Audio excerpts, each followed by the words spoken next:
Hey, welcome back to Building Gutenberg Template Layouts without JavaScript. In this section of the course, we're just going to be setting up the basics of the theme. And in this first lesson of this section, we're creating the basic theme files that we need to run our theme. So you're going to need an offline installation of WordPress to work with. If you're not sure how to go about that, the easiest way is probably to use XAMPP. You can use this on Windows, Linux, or Mac. And then grabbing the Bitnami module for WordPress. Most of that process will then be just handled for you automatically installing WordPress. If you're on Linux and you want to get a bit more in depth, then you can actually install a whole LAMP stack directly on your machine and just have WordPress running whenever you want to access it. Once you have WordPress installed on your computer, you need to go to the location WordPress is installed via your file manager and then go into WP Content, Themes, and then in there, you need to create a new folder to house your theme. In this case, I've created a new folder and I've named it Landing Page. When you've done that, open up that folder inside your code editor of choice. In my case, I'm using VS Codium, but you can use VS Code or Atom or Sublime Text or anything you prefer. So I have the landing page folder from my theme open here. And I also have the folder from the course that precedes this course where we took a template from Figma and coded it up into HTML. We're going to be recreating a portion of that HTML page as our Gutenberg layout in this course. So you're going to need to have access to some of the styles that we used, a little bit of the HTML, and some of the images as well. You don't have to have done that course, but if you didn't, there's a link in the notes below this video to the course where you can go and grab the source files so that you have access to this code and these images. All right, so with all of that in place, we're ready to start creating the files that we need to run our theme. So inside the landing page folder, you want to create a new file and call it style.css. And I'll just close that one down. In this style sheet, we're going to need to tell WordPress what the name of our theme is.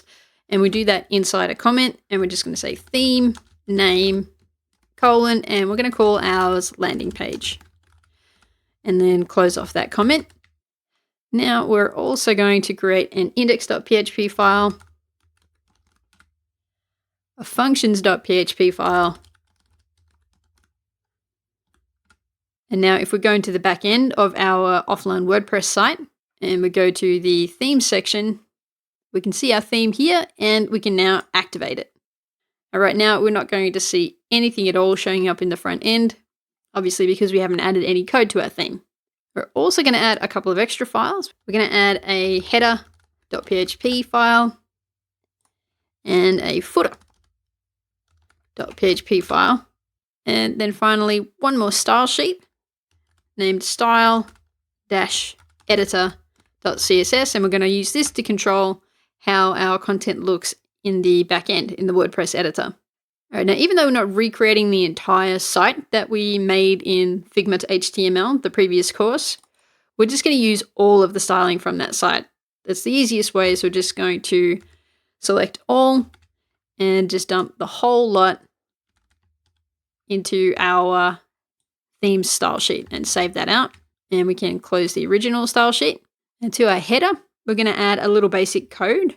If we look at our original index.html file from the last course, you can see that we've got this code here at the start of the layout, and we're going to need to make sure we include this wrapper div for layout purposes. So we're just going to actually paste that whole lot of opening code into our header.php file. Now we just need to change up a couple of things in this code.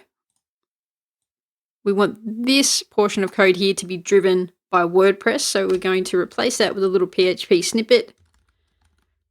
And we're going to make that use the function language attributes. We're going to have WordPress output the character set as well with another PHP snippet. We're going to add in blog info. And then we're going to specify that we want it to tell us the character set. We're going to leave this line just how it is and this line, but these three lines here where we're loading in some CSS and we're setting up the site title, we want those to be driven by WordPress as well. So we're going to delete those lines and just replace them with PHP WP_head and then WordPress will output the necessary code there. So that's the header code that we need.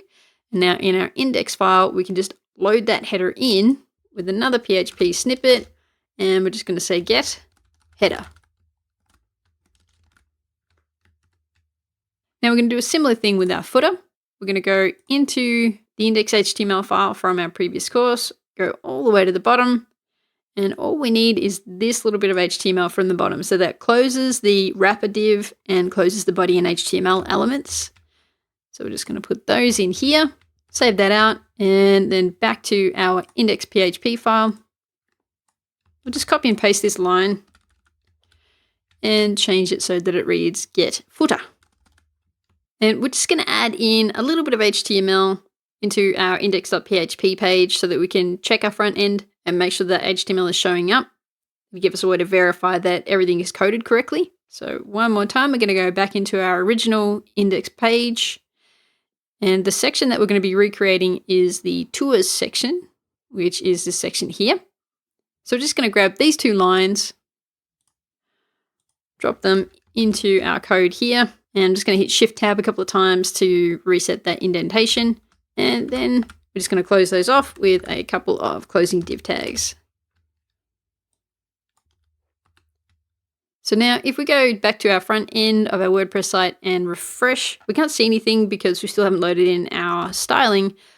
But if we open up the inspector, we can see there's our wrapper class that's coming from our header. There's our tours class and our inner padding area coming from our index file. And we've got our closing tags coming from our footer. So now that's all of our basic theme file set up. In the next lesson, we're going to go through and set up the theme initialization function. So we need to do things like enqueuing our style sheets and adding in support for a couple of different features that we need WordPress to be activating when someone loads up this site. So we're going to go through and get our theme initialization set up in our functions.php file in the next lesson. I'll see you there.